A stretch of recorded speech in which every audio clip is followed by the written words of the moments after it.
small price to pay for tens of thousands marching in the streets of Tel Aviv, safe and proud, lending courage to countless kids across the country.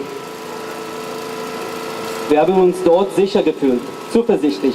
Wir hatten die Stadtverwaltung Tel Aviv hinter uns, die Regenbogenfahne bei Bedarf gehisst. Die Polizei tanzte nach unserer Pfeife, anstatt uns zu verhaften oder zu schikanieren. Okay, wir müssten einige LGBT-phobische Witze von den Beamtinnen, den Bürokratinnen, den kommerziellen Sponsoren schlucken. Wir dachten, das sei ein kleiner Preis dafür, dass Zehntausende sicher und stolz auf der Straße Tel Aviv marschieren konnten, unzähligen Kids im ganzen Land mutmachend. The price we pay now isn't small, it's immeasurable. The life of two, the health of 15, the collective trauma. I do not feel safe now in Tel Aviv, our stronghold, our ghetto. I feel grief-stricken and furious and betrayed. Der Preis, den wir nun zu zahlen haben, ist kein kleiner. Er ist unermesslich. Das Leben von Zweien, die Gesundheit von 15 und ein kollektives Trauma. Jetzt fühle ich mich nicht sicher in Tel Aviv, unserer Hochburg, unserem Ghetto. Ich fühle mich von Trauer ergriffen und wütend und betrogen. I want to know who was this man in a ski mask dealing death in whose name? Was it a homophobic zealot, a fascist, a crazed, dishonored family member, or even a lover? How can I spot this kind of man and seek shelter? Ich möchte wissen, wer dieser Mann mit der Skimaske war, der den Tod in wessen Namen brachte.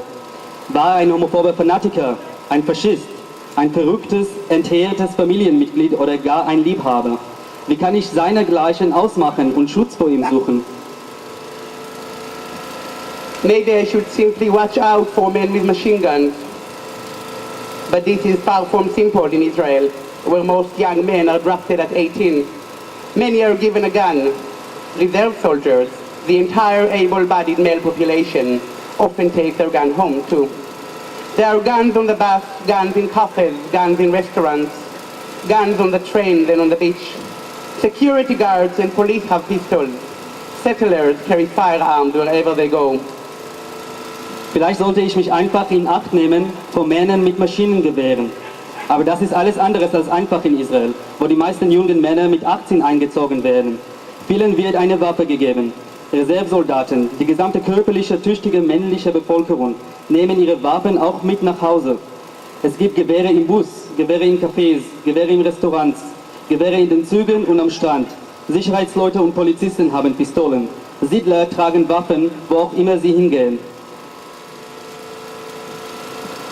In fact, there are probably only 3 segments of the population in Israel that are less likely to have access to guns: work migrants, Palestinians, and ultra-religious Jews.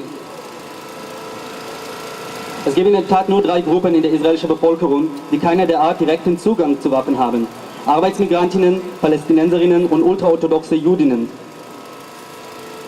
Yesterday, the Israeli police accused the LGBT communities of prematurely calling the murders a hate crime, of inciting hate against other minority populations.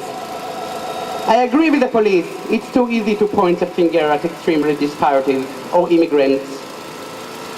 Gestern beschuldigte die Polizei die lesbisch, schwule, bi, transgender, queer Communities, die Morde vorzeitig ein Hassverbrechen zu nennen, den Hass gegen andere Bevölkerungsminderheiten zu schüren. Ich stimme der Polizei zu. Es ist zu einfach, mit dem Finger auf die extrem religiösen Parteien zu zeigen. Better look for the real villains. Better accuse the policemen who on Sunday called supporters of the evacuated families in East Jerusalem filthy faggots, when many of them arrived there directly for a memorial demo for the murders in Tel Aviv. Better investigate the law enforcers,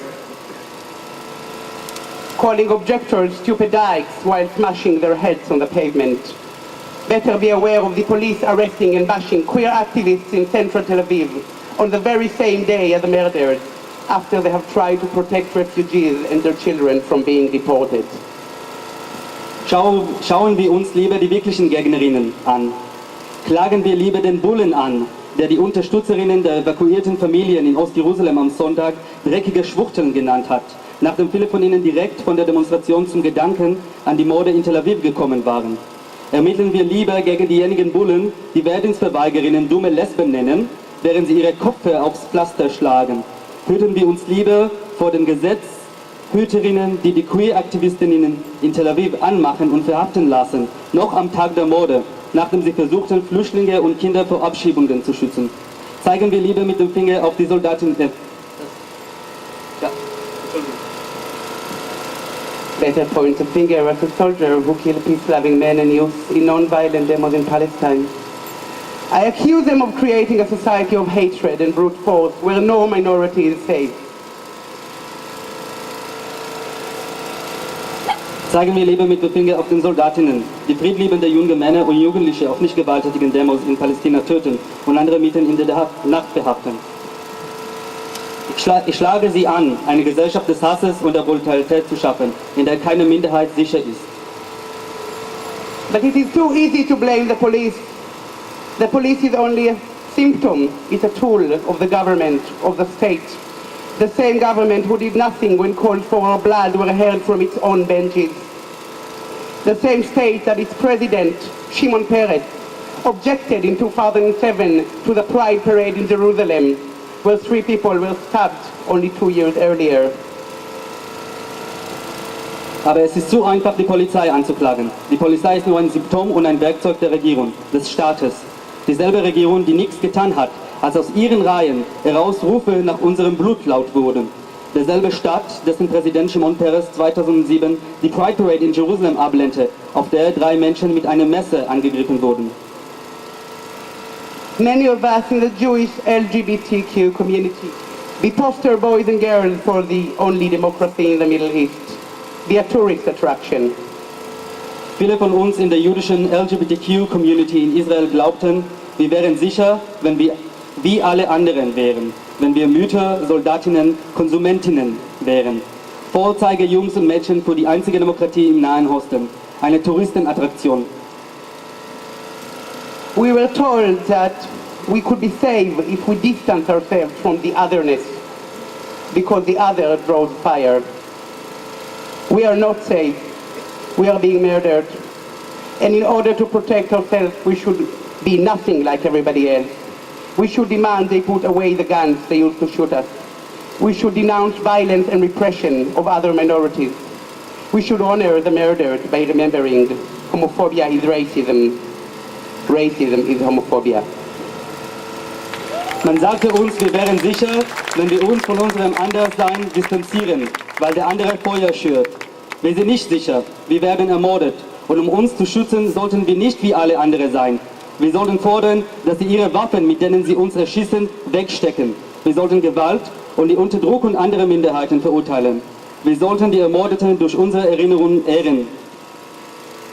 Homophobie ist Rassismus, Rassismus ist Homophobie. Dankeschön.